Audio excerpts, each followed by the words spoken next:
Okay. I call this meeting to order. Please stand for the Pledge of Allegiance.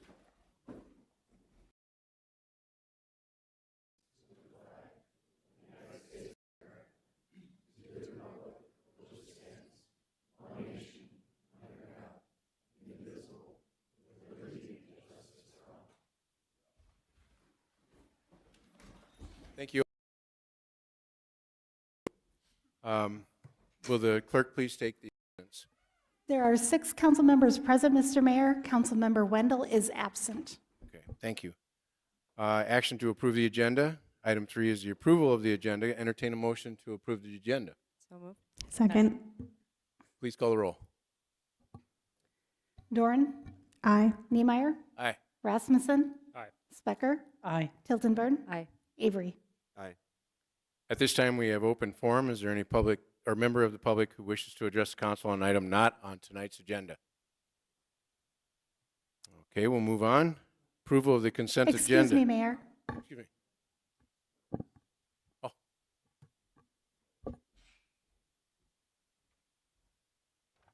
Please state your name and address, sir. My name is Jacob Deshane. I live in Brookings, South Dakota. On June 6, 1944, the United States and Allies invaded Normandy as part of the Operation Overlord, and what became known as D-Day. 2,502 Americans and 1,913 Allies died on D-Day. This year will be the 80th anniversary of D-Day. However, last year in Brookings, there was nothing done to remember D-Day. As a matter of fact, there wasn't even a single U.S. flag flying downtown. They were replaced by the gay pride flags. I find that pretty sad and pretty disrespectful. So this year, my hope is that you would have some respect and that at the very least, you could take a break for just one day and fly the United States flag. To remember D-Day and show our respect and give honor to all those who fought and all those who died on June 6, 1944. Certainly, we can all be proud of and unite behind some of the bravest men who ever lived and sacrificed so much, not only for our country, but the world. They deserve to be remembered and respected, and so this D-Day, I'm asking you to just do that. Lastly, 4 soldiers from South Dakota were killed on D-Day, and I'd like to just read their names and remember their sacrifice. Glenn Dow, Anton Elvisader, George Trotman, and Philip Stans. That's all. Thank you for your time. Thank you. Quick here, is there any other comments from anybody else? All right. Approval of the consent agenda. Are there any items to be removed from the consent agenda? Entertain a motion to approve the consent agenda. So moved. Second. Is there any public comment on what we have on consent agenda this evening? Council have any questions, comments? Please call the roll. Niemeyer. Aye. Rasmussen. Aye. Specker. Aye. Tiltonburn. Aye. Avery. Aye. Doran. Aye. All right. At this time, we have presentations and reports, and the first one is Item 6A, pinning ceremony for the Brookings Police Department. I'd like to invite Chief Drake up here, and he can ramrod this. Ain't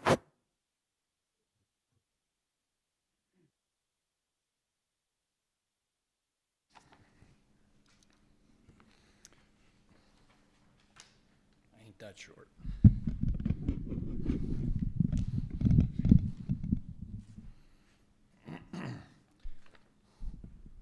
Okay, good evening, Mr. Mayor, City Council, city employees, and the community of the city of Brookings. It's with distinct honor and pleasure that I'm here before you to work in the Emergency 911 Center. Alyssa and Emily, if you would please come up. So to become a lead dispatcher in the Emergency 911 Center, which covers all of Brookings County, it doesn't just cover the police department in the city, but it covers the sheriff's department. It also covers the University Police Department, Highway Patrol, and then various fire departments in and throughout the county. So as you can understand, working with 3 or 4 on the shift, at best, probably 2 or 3, it gets pretty overwhelming when you all call 911. When you do and chaos ensues and you call 911, these are the folks that are in charge of making sure stability then is returned by having a calm cooling effect as being a shift supervisor in our Emergency 911 Center. To get here, you have to have great training and experience, and then you go through a selection process and be interviewed. And these two young ladies were both selected to be lead supervisors, lead dispatchers in our emergency 911 center. So first and foremost is Alyssa Del Plain. She got promoted January 15th, 2024, and she's been with the department since March 14th of 2022. She has a bachelor's degree in psychology with a minor in criminology. And before dispatching, she worked in corrections, I believe, down in Minnehaha County. Is that close? Yeah. If not, we'll just go with it. She's actually engaged, so all you single men, too bad. She's getting married this summer. And she likes to travel and go to the gym. Secondly, I have Emily Edstrom, who was promoted to lead dispatcher February 19th, 2024. She has been with the department since August 2nd of 2021, earned her bachelor's degree at SDSU in sociology and criminal justice, and she started working actually in Parks and Recs. So too bad for them, good for us. We stole her from them, and that was just before she started working for the police department. And she enjoys spending time with her family, friends, and her dog, along with baking and golfing. So if you want to learn how to golf, or you want to learn how to bake, or hang out with your dog, Emily's your person. But I just wanted to say congratulations to these young ladies. Please give them a round of applause for becoming lead dispatchers.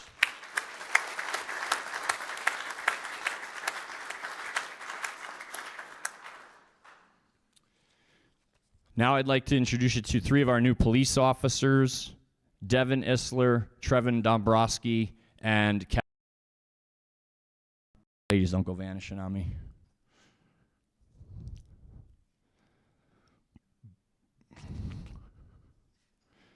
Devin just graduated from SDSU with his bachelor's degree in natural resources and law enforcement.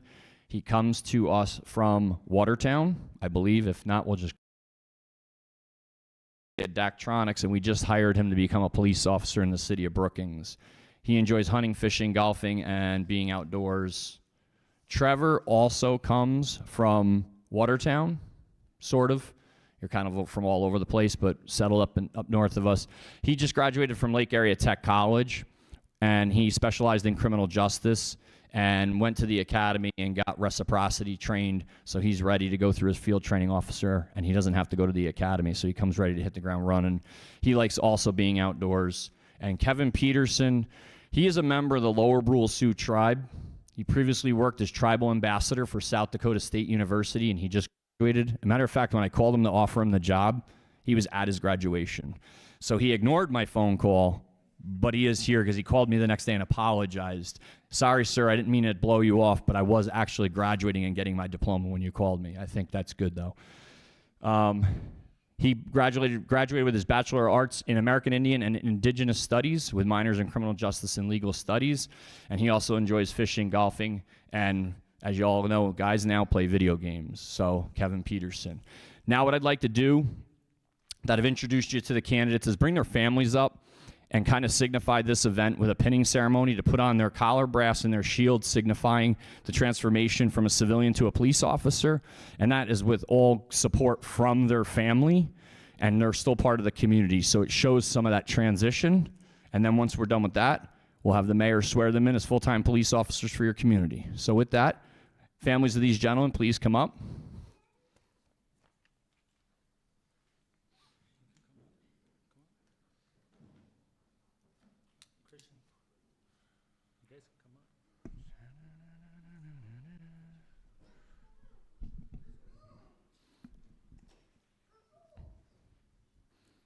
Just one. We have just one.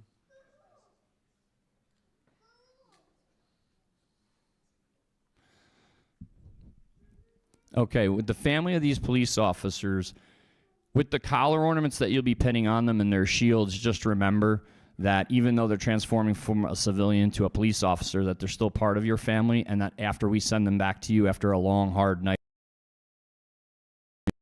that they'll be with you full time. You should be proud of their accomplishments because they would not be here today if it were not for you folks here.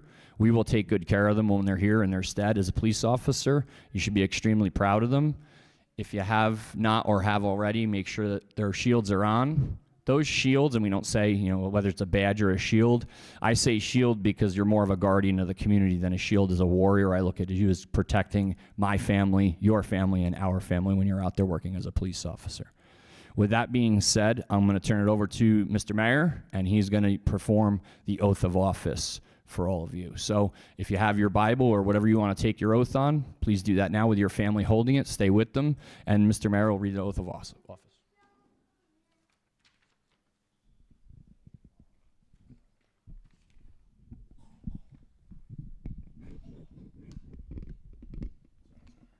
That's all right. Okay. Police officer oath of office. I state your name. Yep. Do solemnly swear. Constitution and the laws of the United States. The Constitution and laws of the state of South Dakota. That I will faithfully discharge the duties of the office of a police officer for the city of Brookings, South Dakota. Congratulations, gentlemen.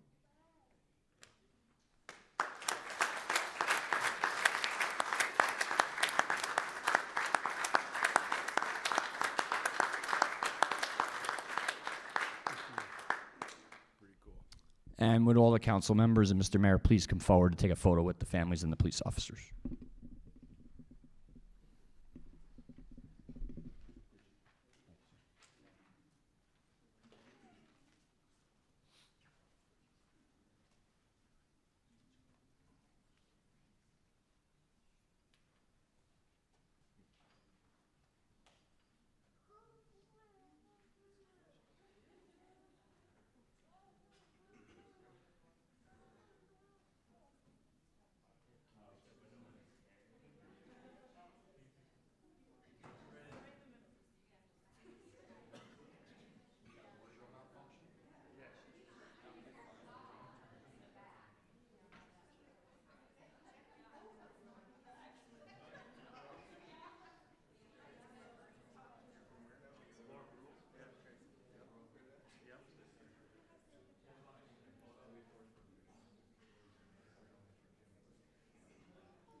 Okay, so with that being said, thank you very much.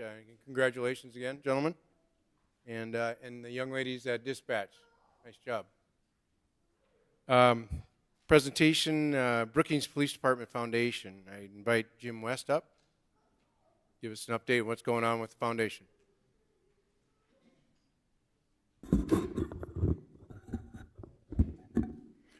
My name's Jeff West, and I am a resident of Brookings, and I am currently the president. And thank you, Mr. Mayor, particularly, but all the city council members for the opportunity to talk here tonight. You did encourage me to get on the agenda, so it's his fault I'm here. I'd like to introduce a few of our board members that we have here tonight. So if everybody would just kind of raise their hand. Ashley Johnson, Kayla Huffleton. Who else we got here? Al Ostrein. I think that's it. The rest of them are out having fun someplace. The primary mission of the Brookings Police Department Foundation is to support officers in crisis. And that can mean a lot of different things. We also support officers who have been injured in the line of duty, which fortunately has not really occurred here in our city so far. And we work on police-community relations, and we support crime prevention. You know, when we leave our houses in the morning, we pretty much know what's going to happen to us during the day, and we know about when we're going to come home at night. But it's not like that for police officers. They leave the house in the morning, and they hope they're going to return according to schedule and without injury. But they don't know what they're going to encounter during their 12-hour days. And a lot of times, those days end up being extended because of late calls, and they miss another meal with their family. But that's what they signed on to do, and that's what their families sign on to do as well. You know, they're out there 24/7, keeping our community safe, and there is a price associated with that dedication that they have, and that price is paid in a sudden and final manner, which most of us do not face in our lives. And we read about it every day in the newspapers, and some of these situations have hit close to home. We've lost 59 officers in the state of South Dakota over time, and you know, we don't want that to occur, but realizing that the effect on an officer and their family when a critical incident does happen led us last year to create a program called the Brookings Wounded Blue campaign. And that campaign is a fund that we set aside specifically to support officers injured in the line of duty, because there are ongoing expenses and issues that officer and their families are going to have to deal with, including post-traumatic stress. So we have affiliations with other therapeutic retreats that officers can attend, in some cases their families, at no charge to the officer. And the foundation picks up their travel expenses if that situation occurs. The interesting thing about talking to officers about why they do this every day, what their motivation is, and you might ask yourself this from time to time, why do they do this? Why do they go out every day and expose themselves to the situations that they get involved in? And the universal answer I get from these officers is that they want to help people, and they want to give to their community. And this is how they've chosen to do it. And we're very lucky that they have. So the Brookings Police Department Foundation has been around since 2007. We were incorporated in 2011 as a not-for-profit 501c3, and we are designated as a charitable organization by the IRS. So all of our donations are tax deductible. You know, we depend on the generous citizens and businesses in Brookings for our funding, and 95% of the money that we raise goes directly to the police officers and to support the police officers. So we have very low overhead, not very many expenses. We do have a new funding initiative that we've been working on. We've set this up with our bank. I know the police chief has talked to the HR, city HR, and payroll departments, and they're on board. This initiative is a payroll deduction program for the officers, and it gives them a way to easily contribute to the foundation which supports them. Somewhere along the line, it is stalled, and I don't know what that situation is, but perhaps, Mr. Mayor, you, the council, can help move that initiative along, and it would be a great benefit to the officers as well as the foundation. So if you would like to donate or volunteer, I think you all have a little pamphlet there in front of you that looks like this. And on the back is our contact information.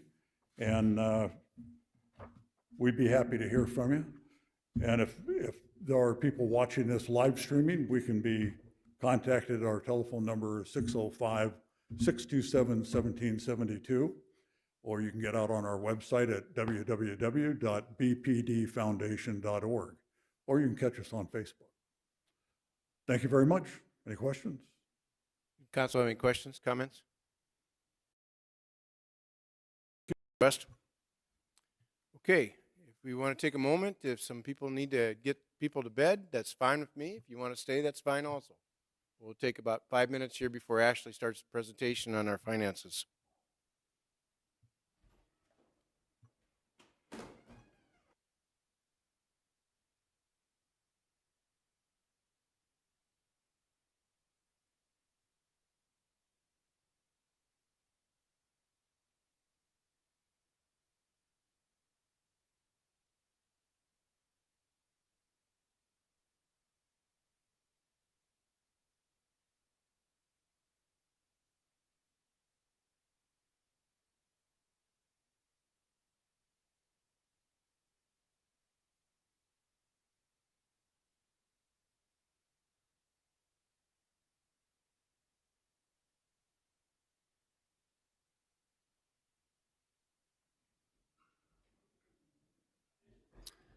Okay.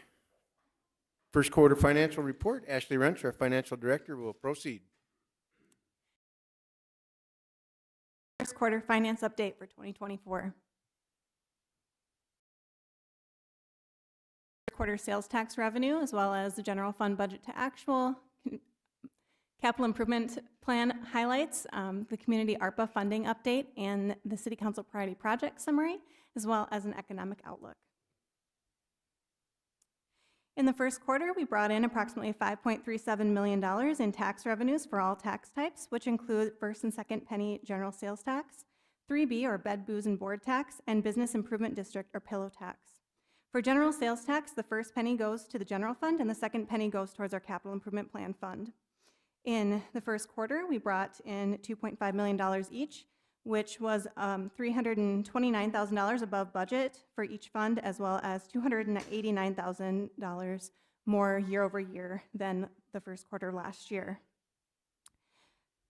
3B tax revenues in the first quarter totaled $298,000 or $26,000 above budget and $6,200 over the same time last year. And pillow tax ended the quarter at $49,400 in revenues, or $2,600 below budget, up about $852 over the same period last year. Overall, it was a strong first quarter, although we are seeing more modest growth in 3B and bid tax, and this is new this year. In previous years, in the past couple of years, we've seen 3B and bid closer following the first and second penny, and this new trend is continuing into the second quarter.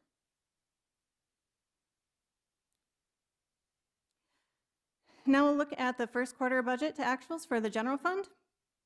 After the carry forwards from 2023, our amended expenditure budget is at $23.7 million, and our revenue budget is at $21.4 million. During the first quarter, or 25% through the year, expenditures were at 20% of budget and revenues were at 16% of budget. This is in line with our expectations, as the first half of property tax, which makes up a significant portion of our general fund revenues, was received in the second quarter. And due to the seasonality of our general fund operations, a larger portion of our revenues and expenditures are realized in the second and third quarters of the year. Capital improvement plan highlights for the first quarter included the glass coat at Hillcrest Lap Pool for $125,000, a portion of the Larson Ice Center dehumidification unit for $340,000, a 2024 Bobcat S86 for $73,000, and 3 police vehicles for a total of $126,000. In 2022, the City Council allocated a total of $2.2 million to community partners for initiatives such as mental health, childcare, and workforce and affordable housing. As of the end of the first quarter, $455,790 has been reimbursed. Brookings Behavioral Health and Wellness has received about $123,000 for their design costs for the Ivy Center. Brookings Economic Development Corporation still has $580,000 available for childcare. Clark-Deere Construction has expended their $200,000 allocation for their housing project at 15th and 7th. And Brookings Area Habitat for Humanity has used about 3/4 of their allocation. And finally, Interlakes Community Action Partnership, or ICAP, has used just under half of their funds for rental and utility assistance. Their annual reports are all due in August, and this will provide some more information on the status of these projects. Next, we'll look at where we stand with the City Council Priority Projects Fund. As of the end of 2023, we have approximately $14.5 million in unassigned general fund reserves available for the City Council priority projects.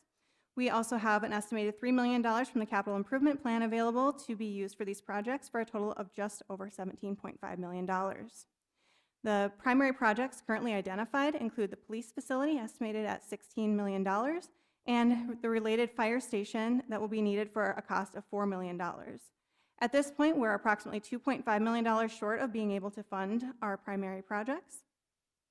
And secondary projects include the activity center renovations at $5 million, library renovations at $10 million, the golf course irrigation system estimated at $2 million, and third-ranked projects currently include the indoor recreation at $2.3 million, a park shop addition at $600,000, street sweeper at $215,000, climate action plan at $130,000, and improvements to the east lot at the Dakota Bank Center estimated at $320,000.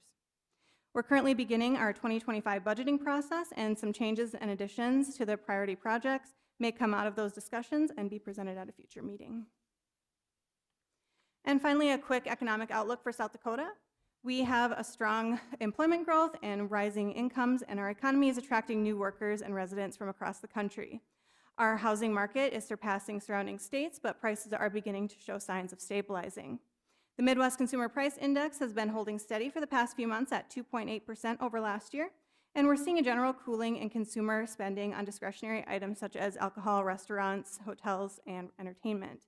As I said before, this is indicated by the modest 3B and bid tax growth, which has been growing at or more than the levels of first and second penny over the last couple of years, and this seems to have hit a plateau in 2023 based on what we've seen so far this year for revenues. This concludes the first quarter update, and with that, I'll stand by for any questions. Thank you. Thank you, Ashley. Council have any questions, comments? Councilmember Specker. So you mentioned that consumer spending with the 3B and the bid are pretty consistent with Brookings. Is Yep. that true at the national level too? Not exactly sure on the national level. I've been in contact with our state sales tax person, and he basically said that they're noticing the same kind of trends as Brookings. Okay, thank you. Councilmember Duren. Thank you, Mayor. I just had a funds. I know we had a deadline of when those funds had to be allocated. Is there a deadline of when those funds have to be spent as well? There is no hard and fast deadline as to when they need to be spent. It is basically just based on their annual reports and what their targets are, I guess, at this point. Okay, thank you. The way the city received now, and so we received them as their city dollars, so there's no timeline set, and so council can spend them as they should choose to, and those are the items that you prioritize for those efforts. Thank you.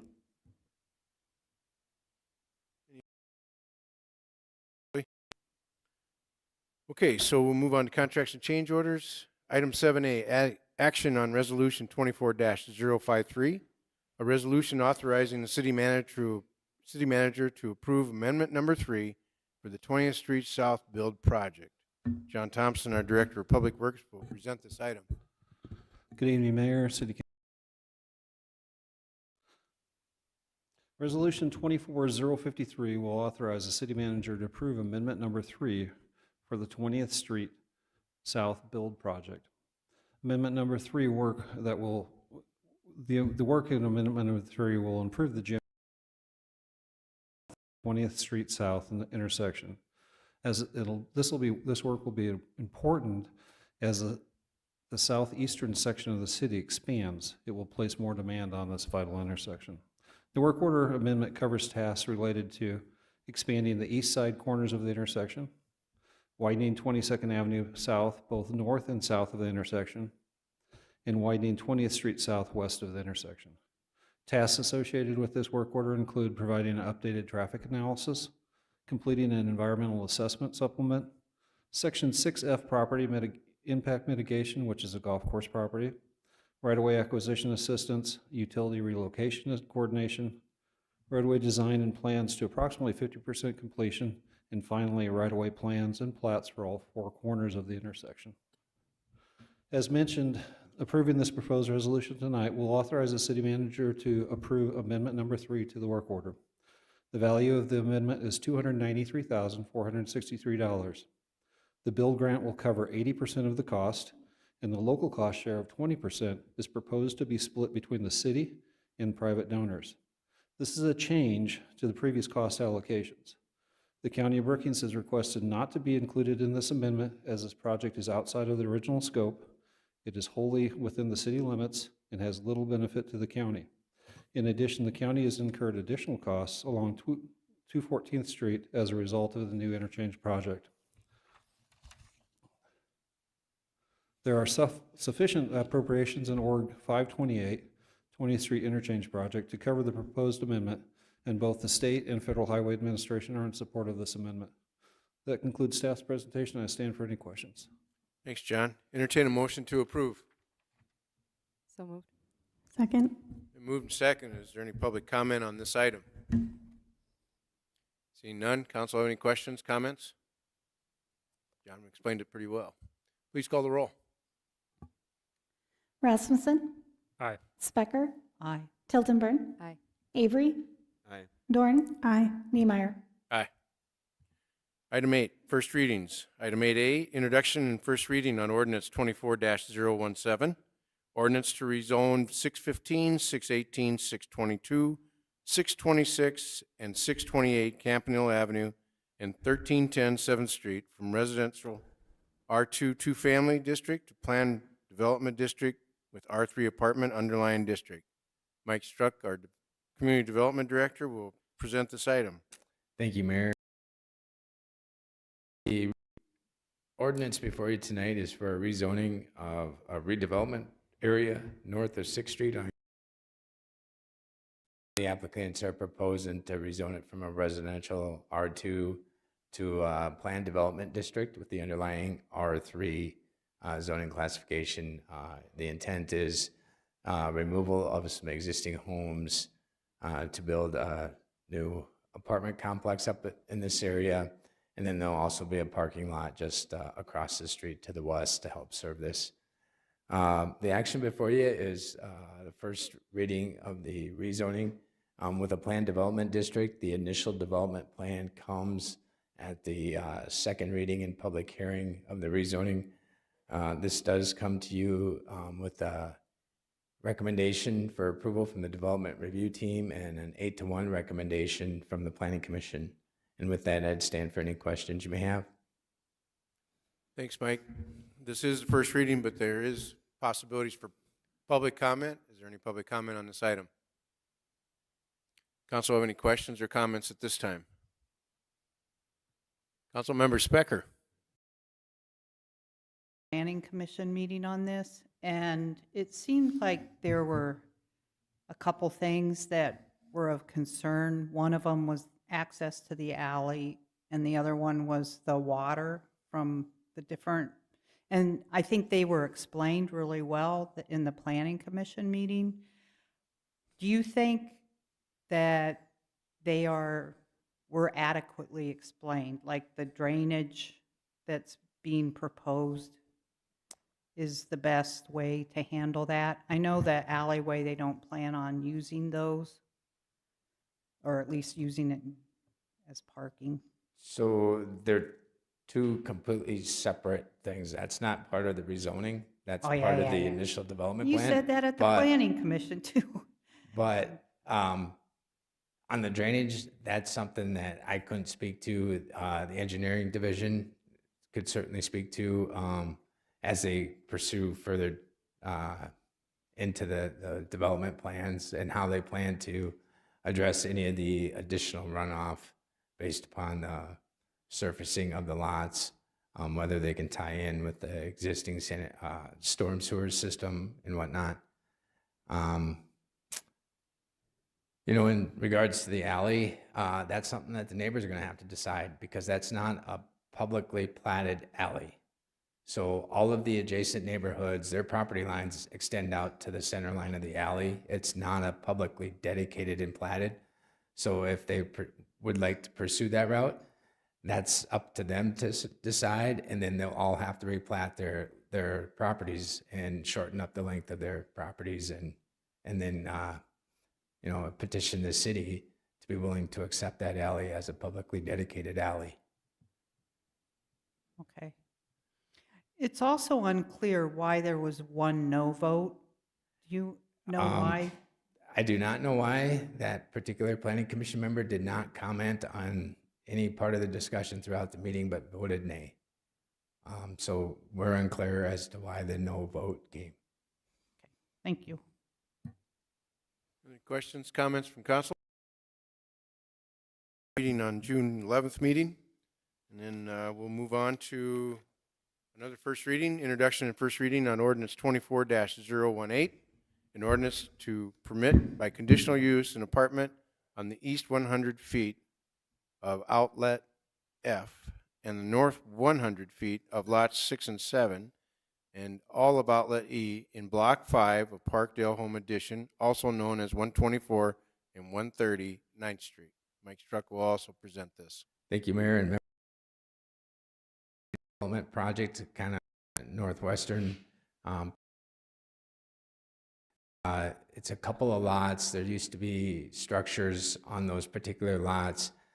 They just got into a position where they became deteriorated to such a point that it just really wasn't worth it financially to save the structures. They have been removed. This issue may sound a little familiar, is they came before you a little over a year ago for a conditional use permit for the same project. Per our ordinance, when a conditional use is approved, you have 1 year from the date of approval to begin work on it, and the applicants let the time lapse, so they have to come back for a renewal of the conditional use. A slight change from the previous one, the apartment structure is a 4-unit apartment. Previously, they were looking at combination, I think, of some 4 bedrooms and 2 bedrooms, or 3 bedrooms and 2 bedrooms. Our parking requirements have decreased slightly, so they were looking at 4 units, all 4 units being 4 bedrooms each. They'll have basically a tuck under 2-stall garage for each unit, and then there'll be some additional parking, and then the access drive is located along the west. Due to some building code issues, they were advised to slide the building 3 feet further to the west so that they could have a 10-foot buffer between the structure and the east property line, which does move the driveway a little bit further west into kind of the yard area, but driveway access drives are allowed to be within the side yard setback. They meet all the requirements of the conditional use, and any drainage issues will be addressed prior to issuance of a building permit. Does come to you with a recommendation for approval from the development review team and an 8-to-1 recommendation from the planning commission. Similar to the last discussion item, it's unclear why the dissenting vote at the planning commission. I'd stand for any questions you may have. Thanks, Mike. Any questions, comments on this? Councilmember Duran. Thank you, Mayor. I just had a question about recommendation of why it's to be approved prior to the permit issuance, but after we potentially would pass this. Is that a normal situation, or just providing more context around that condition? So typically, when you look at redevelopment projects, we look at when the drainage requirements first came into play with the city in 2006, and you look at the existing impervious surface at that time, and then you do a comparison analysis of where it would be post project based upon the plans. In most times, the drainage plan requirements are not a set in stone thing when you're less than an acre. And so it's kind of at the discretion of the engineering division. And so in this particular case, they kind of want to look and see, has the plans developed further, if there's any fill added or whatnot, how do they plan to manage any potential runoff so it doesn't impact the adjacent neighboring properties. So that's kind of why it's prior to the issuance, just to allow them to get further along with their design. Thank you. Any other? Been reminded that I didn't ask for any public comment. If there's any public comment, please come up. All right, that one will be looked at again on the 11th. And then we have introduction and first reading on ordinance 24-019, an ordinance to permit by conditional use a telecommunications tower on lots 11 and 12 in Block 1 of Hillcrest Edition, also known as 1461 6th Street. And Mike Struck will present this item also. Thank you, Mayor, and Council. Easiest way to describe this particular location, or as some of us know, the former Zesto location on 6th Street. This is a site that Brookings Municipal Utilities is proposing to relocate or construct a telecommunications tower, which would relocate some of the current cell service providers that are on the water tower on 6th Street and I believe 14th Avenue. In addition, there's some city two-way communication antennas on there. The whole intent behind this project is with the reconstruction of the new water tower on 4th Street, the 6th Street tower has essentially been decommissioned. And the only reason it's still standing is because of the antennas for cell service and two-way radio communication. It would be nice to remove that tower and get them relocated to another site. Telecommunication towers are a conditional use in our zoning ordinance. This did go through the Board of Adjustment. There was several variances that were needed. They're listed in the packet. Essentially, it's very difficult to locate a telecommunications tower in the city of Brookings without seeking some sort of a variance, just because of the height and some of the fall zones or buffers that we require. And so this does come to you with a recommendation from the Development Review Team, as well as a unanimous recommendation from the Planning Commission for approval. And I would let the applicants speak if you have any specific questions related to the tower itself, as they are in the audience tonight. Thank you, Mike. Any public comment on this item?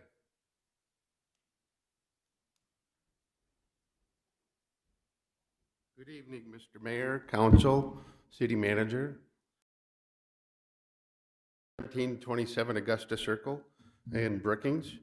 Mr. Struck has summarized it nicely. It's been a challenge to find a location that's suitable for this type of tower, and we think we nailed it. We can get the objective met, get the water tank freed up, move the antennas over. Few little nuances. If you go to, I think the next slide has the elevation. Well, that gives a little rendering of what the tower would look like if you're traveling up, I guess, backwards on 6th Street, if you really want to be technical. The next slide will give you a visual of what the elevation of the tower with antennas look like. I think there should be one. Is there one in the packet that looks like this?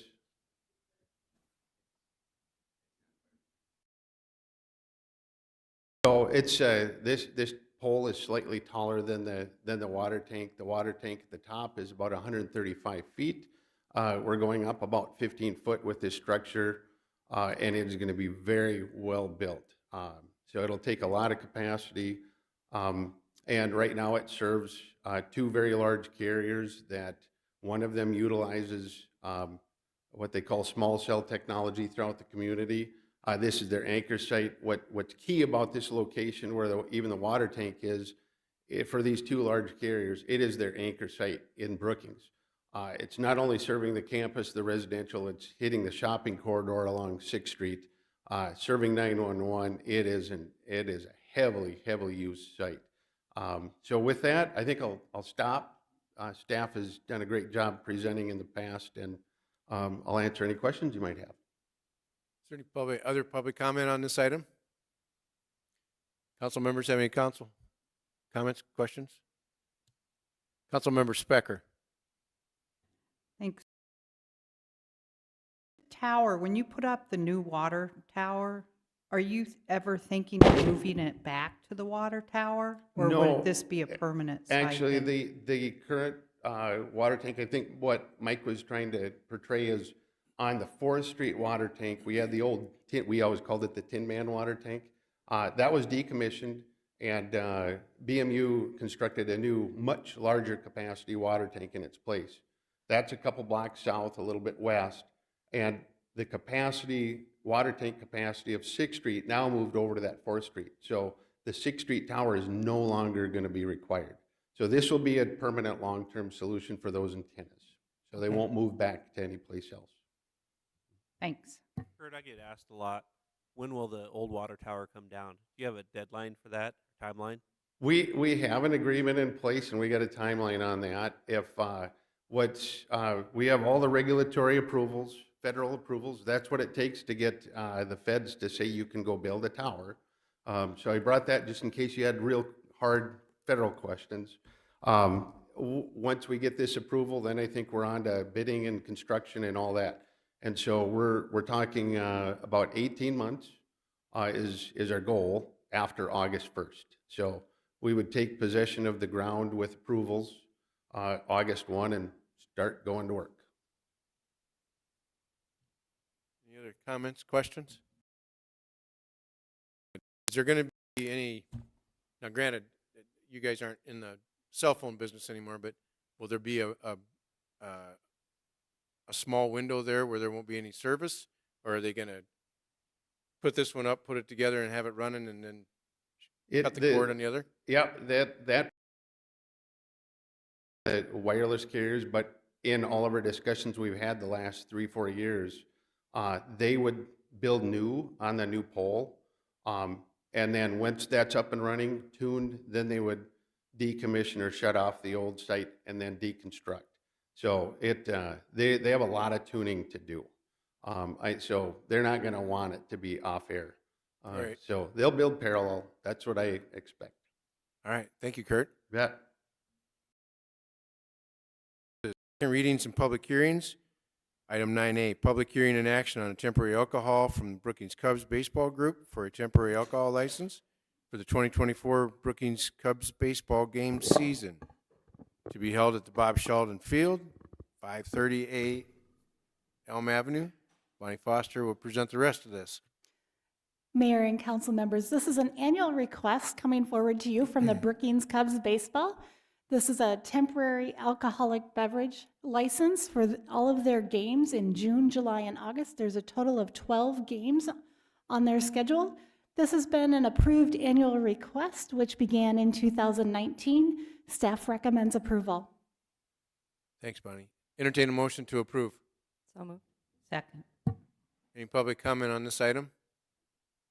Seeing none. Any council questions, comments?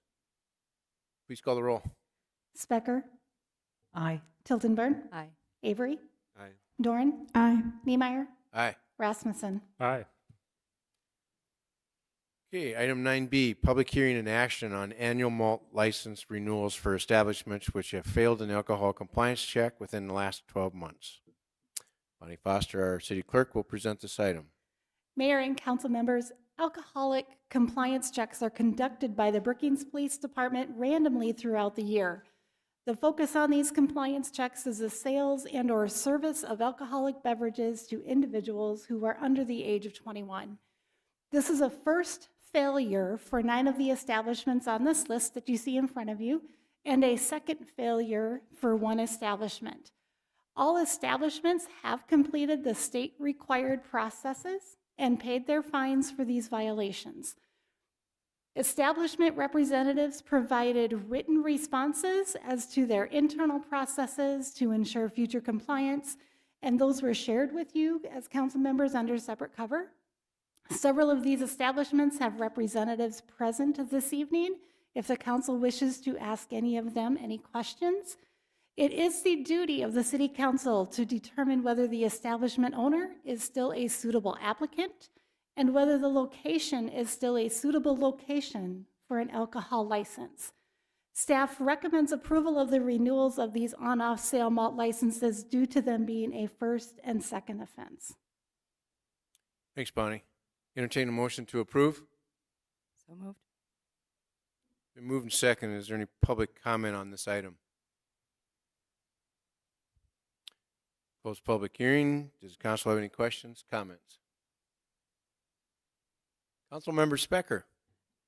I think this question, the police department, when looking at, and I'm not talking about any one of these in particular, but I think it's relevant. If you look at the state code, it's my understanding that the city can suspend licenses if there are more than 2 violations within a 2-year period.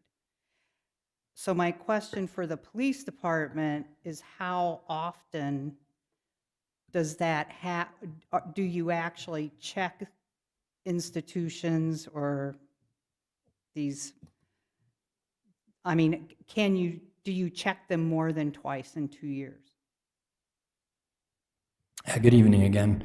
We do it on a random basis, and we do multiple checks throughout the year. So we normally say we'll take a calendar year and we'll start in January and go to the end of December.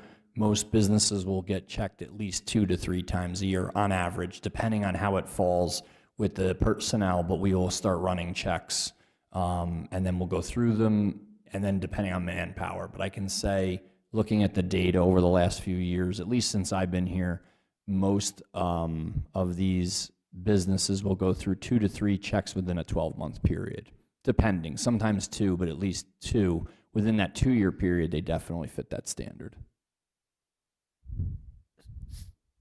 And I don't know if this is I don't know how this is handled administratively, but it seems to me that when these are coming up for renewal, it might be nice to know how many actual checks were performed during that period where there was a violation.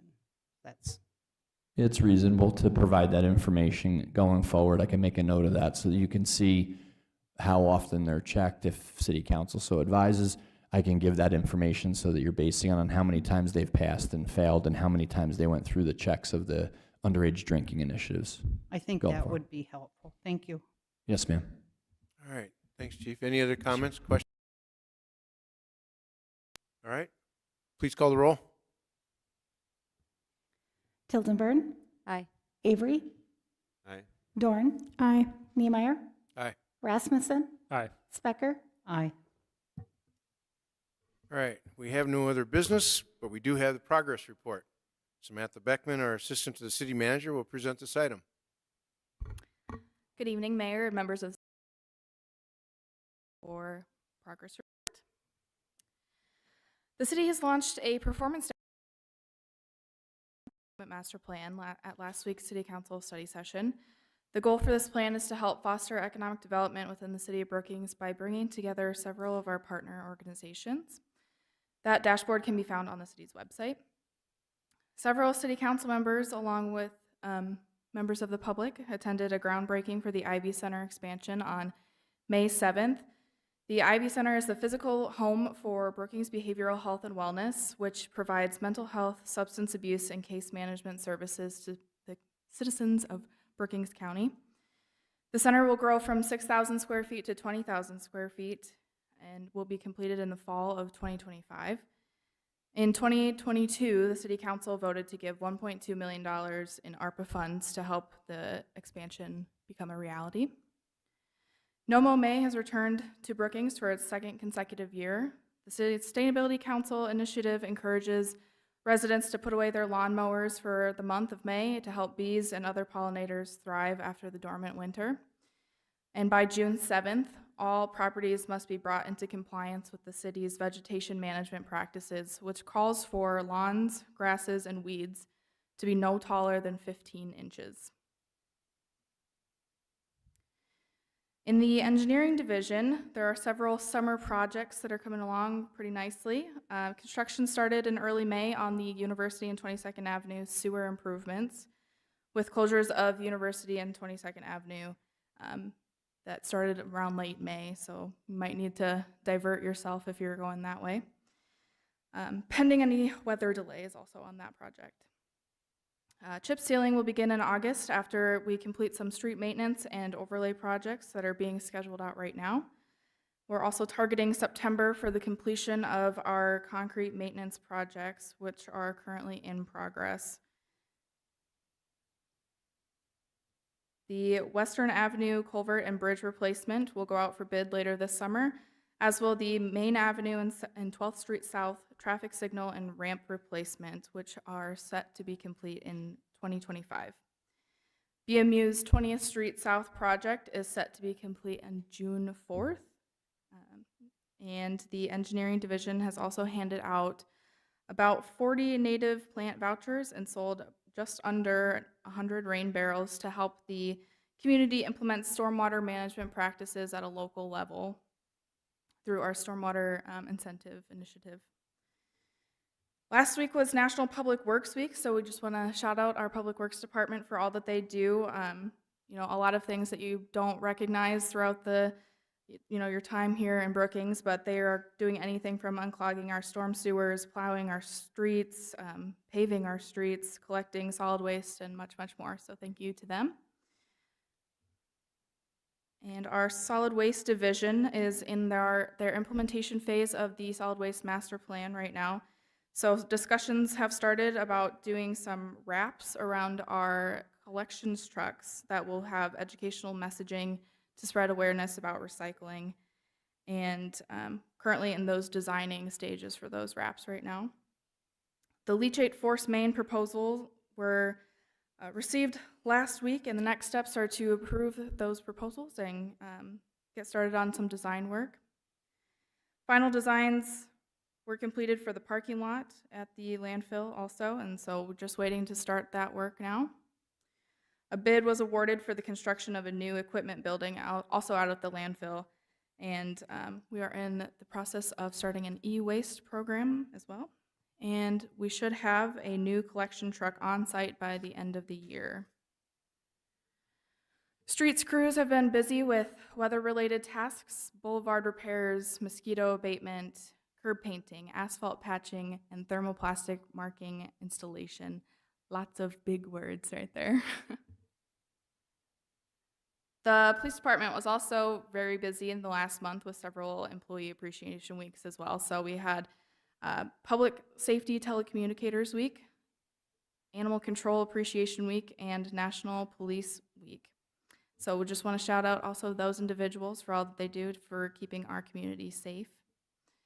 The police department employee of the quarter went to dispatcher Lori Ulrich for her fast decision-making and collaborative spirit. And officers also worked about 185 total hours for the SDSU graduation weekend. So that was graduation itself and also some increased DUI and speed enforcement. Officers also participated in the Special Olympics torch run, the Brookings Marathon traffic control there, and had their last breakfast with badges at Camelot as the school year came to an end. And with the school year also coming to an end, they did some increased underage drinking initiatives too in April and May. And we also regret to inform the Brookings community that retired Police Chief Doug Philholm, peacefully passed away on May 4th. He served as the city's police chief from 1964 to 1983. Doug was very proud to have started Safety Town, an early childhood learning program designed to introduce a variety of safety conditions to young children. That program is still underway today. The Parks, Rec, and Forestry Department has been very busy getting ready for summer now too.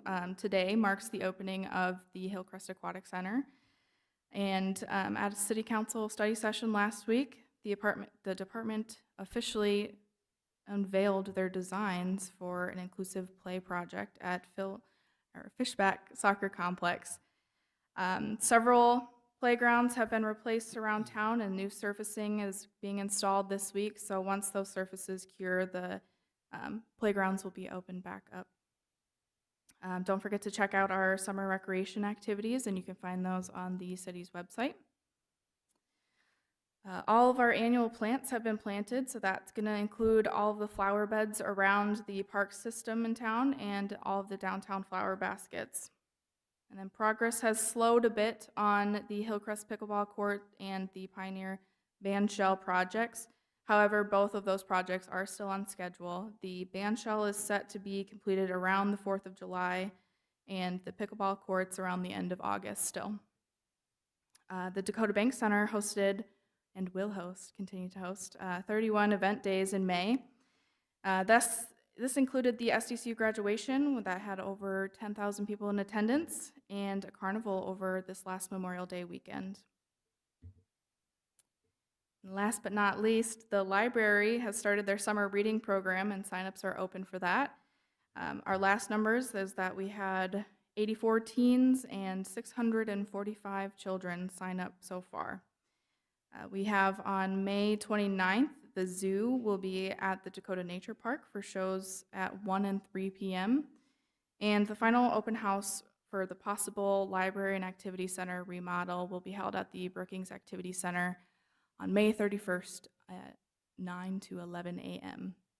I can stand by for any questions. Thank you, Samantha. Any questions, comments? A lot of going on. All right, so our next regular meeting will be the next meeting that we'll have our second and readings on what we had tonight, June 11th. Proclamation, ex officio reports. There's an encroachment permit with fees. First reading on that, and then the seconds from what we had tonight, and then dissolving the Brookings Regional Railroad Safety Authority. Otherwise, that's all we have so far. Any comments, questions from council on upcoming subjects, topics? Okay, entertain a motion to adjourn. So moved. Second. All those in favor say aye. Aye. Aye.